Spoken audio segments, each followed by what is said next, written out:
Chapter 25. A First Impression. After the Queen had retired to the council room, Talgathian generals tried to bring order to their men in the crowded main hall of Flagstaff Manor. Palsson had just dismissed 2 of his subordinates to go back into town and manage their units, and was sliding through the bodies that filled the hall, trying to find a decent place to think. He flattened himself against the wall when sliding past the ghouls that stood around, trying not to touch them even with so much as his sleeve. He wore a disgusted look on his face and was starting to get hot in such a tight crowd. Why can't everyone just get to their posts already? This isn't a victory party. Get out of my way. He aggressively pushed past the last of the group, and found himself at the back of the hall looking at 2 tall glass doors leading to a banquet room. He leaned up against one of the pillars supporting the second-floor deck and sighed. Freedom at last. How did Verfold ever deal with all of this ruckus? It will be nice to be sleeping on a wealthy man's bed, rather than in some inn, but I would nearly prefer being alone in my tent with my thoughts.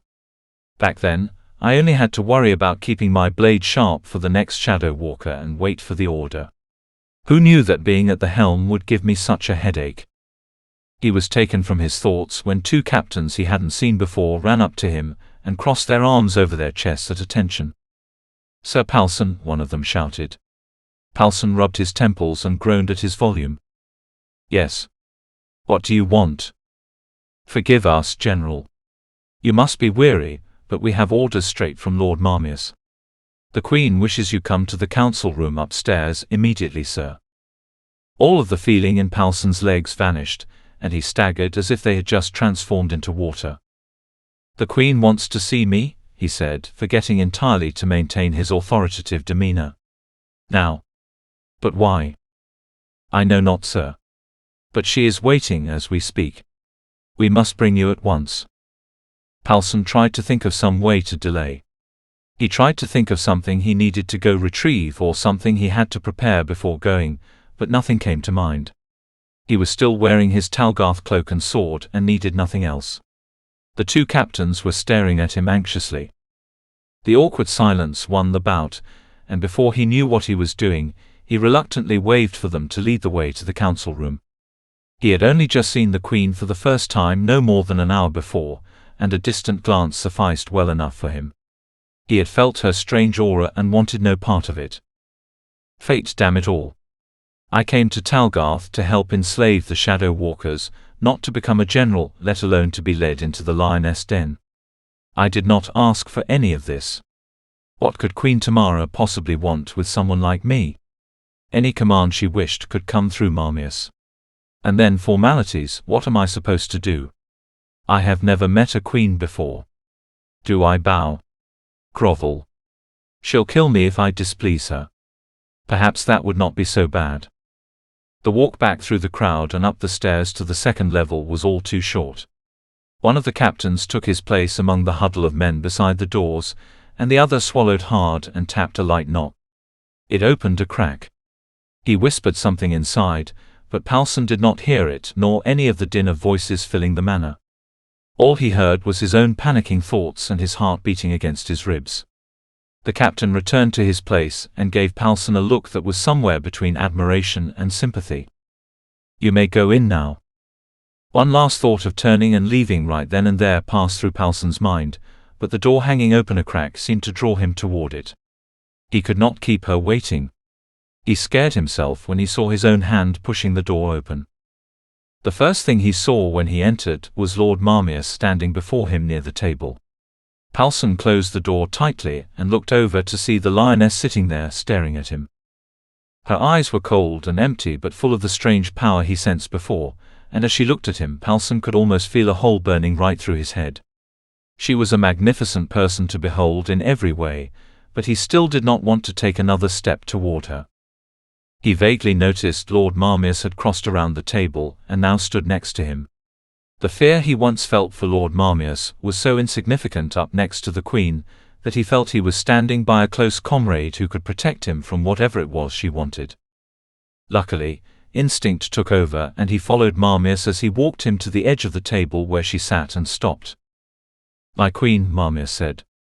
General Verfold's loyalty was questionable and his haughtiness too great. This man was his captain and has taken his place as general. The Queen's gaze floated from Marmius to Palsson, and he immediately fell to his knee. "Your Majesty," Palsson said in a quivering voice. He paused for a moment, as he arranged the best introduction he could conjure. "I am not worthy to be in your presence. I am Palsson Materel, the second of Lambrosia of the Estelans, Blade Master after the teachings of Vasero the Wanderer. I am at your service now and forever." Forever? Why did I say that? He had never mentioned Vasero to anyone. His time with him was far into the past now. It was as if the woman before him was drawing out his locked-away memories, like water from a well. The Queen looked at him carefully up and down, and the longer the silence went on, the lower Palsson moved his head to the ground, not in humility, but rather in fear to look up and meet her gaze. Marmius has that mask he can hide behind. I'd wager he never looks at her. "Rise," she said finally. It was as if the word itself pulled him to his feet. "Impressive. A student of Vasero. You have chosen a worthy replacement," she said, turning to Marmius. "He has served well in the Battle of Tritus and has led our human troops with skill," said Marmius. Hearing such praise come from behind the mask was something Palsson had never expected. "I have done hardly a thing." "And you shall serve hence," she said, turning to Palsson again. "I have summoned you here to inform you that along with the Gruul creatures we have gathered, you shall continue to lead the humans in Talgoth's next advance." Palsson dropped his head in a bow, and could not stop the words from spilling out of his mouth. "Thank you, Your Majesty. As you see it fit, so shall I do. Our strike against Tritus has crippled Avondale," she said to them both, her words still slowly dripping from her mouth. "And Manon is not ready for war. They will be of no help when we continue onward with our march. We make for Faldesia, to the capital of Paladar, and there we will crush them. With the sacking of Faldesia, the crimson sun will have nearly risen upon the Westerlands." Faldesia. Was Tritus not enough? Faldesia is just as strong and will not fall easily. And such a long march. How am I supposed to lead an army across the borders through an armed country, and attack the capital head-on? Palsson's thoughts were running rampant as the Queen then turned to Marmius and said something else. He wanted to sit down. Mentally retreating, his eyes awkwardly sought the room to look anywhere but at the Queen. He thought he heard something, rats perhaps up in the ceiling rafters somewhere, but he couldn't turn to be sure. When the Queen spoke to him again, his attention returned. "You shall be provided with an extra strength," she said. "Gifts from Talgoth that will grant you passage north and victory in Paladar, the details of which will be discussed further in council. General Palsson, until then you are to tell no one of this." "Yes, my Queen." She pierced him again with her gaze. "Go and rest. We will call upon you later." He bowed as low as he could without falling over, and Lord Marmius walked him back to the door, opened it, and stood as a wall in the frame, forcing him to walk out into the hall. The door closed behind him before he could turn back, as if he wanted to anyway. The 4 guards, now joined by a half-dozen heavily armed others, stood by the door at attention, but their eyes were all on him, wondering and looking for signs on his face of what may have happened inside. "What are you gaping at, fools?" Palsson said to all of them, and marched away down the hall of the 2nd floor. He leaned on the railing as he walked and gripped his head, trying to regain steady breathing. He looked down into the 1st floor hall, and saw that the crowd of men and Gruuls had dispersed, and the only people remaining were a huddle of guards posted at the front doors, and a handful of others stood watch at various strategic posts. At last the hall was silent. "So we move for Faldesia now, but we took a nice trouncing in Avondale, and unless Mayor Zuck has several thousand more Gruuls hidden in his pockets, we will not have sufficient men to even reach Paladar. Gifts from Talgoth. Ugh. I need to rest." He made his way down the hall toward the back of the manor, trying to remember the instructions to find his quarters, when he spotted one of the soldiers ahead looking through the windows down into the banquet hall. He was wearing one of the red cloaks of a footman with the hood pulled up. Not a captain or general. What is he doing here? He rubbed at his temple again, not in the mood to deal with lost new recruits, and approached the soldier. "You. What are you doing?" The soldier turned, and Palsson was taken aback to see a beautiful woman with red hair streaming beneath the hood. Her eyes were bright and just as surprised as his.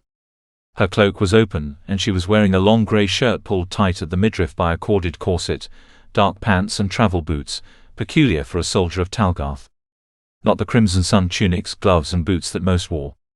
He tried to think how he could have missed such a woman in any of the ranks, and was confident he had never seen her before. "Who are you?" he asked somewhat forcibly. The woman seemed at a loss but appeared to be studying his face, rather than balking in fright. "My name is Starlehand." Starlehand, sir." She bowed. Palsson whispered to himself, trying to recall the family name, but shook his head. "Starlehand? Whose ranks are you under?" The woman paused for a brief moment, but her answer came quickly after. "I am under orders of Commander Jularm of Shorewell," she said, "to assist in carrying some of the provisions into the manor. I was among the number that crossed the Fourth Sea with Her Majesty, and arrived just this morning from the Estelans to add my strength to the war." I see, Palsson said, rubbing his temple. The woman noticed his aggravation. "My apologies, sir," she said with another bow. "Are you well? You seem very weary. Perhaps you miss home." "Miss home?" Palsson thought. He chuckled. Most certainly a new recruit. No sense of formality and the naivety of a lass. In most situations he would have told such a recruit to be gone, but his tired mind allowed him to show some degree of sympathy on the young woman. "I have no home," he said, still annoyed. "Not for a long, long time." He took a few steps past her, wanting to be on his way. "But I suppose it would do me well to hear the waves of the Esteland shores again," he said as an afterthought.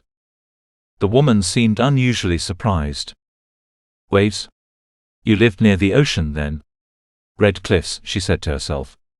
Palsson's body froze and the hairs on his neck stood on end. He turned and glared at the woman. "What did you say?" "How could you?" he began, but something caught his eye. Another recruit was approaching, only this one was an old man with a thick moustache and beard, with thin strands of hair atop his head. "Yes, there are many red cliffs along the shores of Lambrosia," the old man started, but stopped and bowed when he saw Palsson's face. "Ah. General Palsson, what an honor," he said. "I saw you earlier at the port, but you were on your way before I could cross your path." The woman moved next to him. "He is also assisting Commander Jularm," she said. The man gave her a quick look. "Yes, indeed. She was waiting for me here while I finished up below." Palsson's mind was playing tricks on him. The odd recruits were wasting his time, and he did not have the drive to deal with anything else. The Queen had exhausted all of his strength. The old man spoke again while he was lost in his thoughts. "Forgive me, sir. We have interrupted you in your duties. We must be on our way back to the inn." Palsson rolled his eyes. "I don't have time for this. I suppose I will have to see you to the doors and let you out." "Oh, no need," the woman said. "The gatekeepers are already aware of our business here, and are waiting for us even now. You are tired, and we will trouble you no more." The woman's tone was humble but strong, and it was hard to turn her offer down. "Right. Be gone then," Palsson said. He walked past them, trying to recall which corridor led to his quarters. He turned again to take one last look at the woman with a curious eye, but she and the old one were already marching off. The image of the Queen and her hellish gaze of ice returned, and he pressed on. At long length, Palsson found his few belongings unloaded next to one of the beds in a room with another general and Mayor Zuck. He sat in one of the chairs to clear his head, but drifted to sleep instead with the thoughts of the red cliffs by the sea, his home of so long ago. Thank you for listening. Subscribe and ring the bell so you don't miss the next chapter.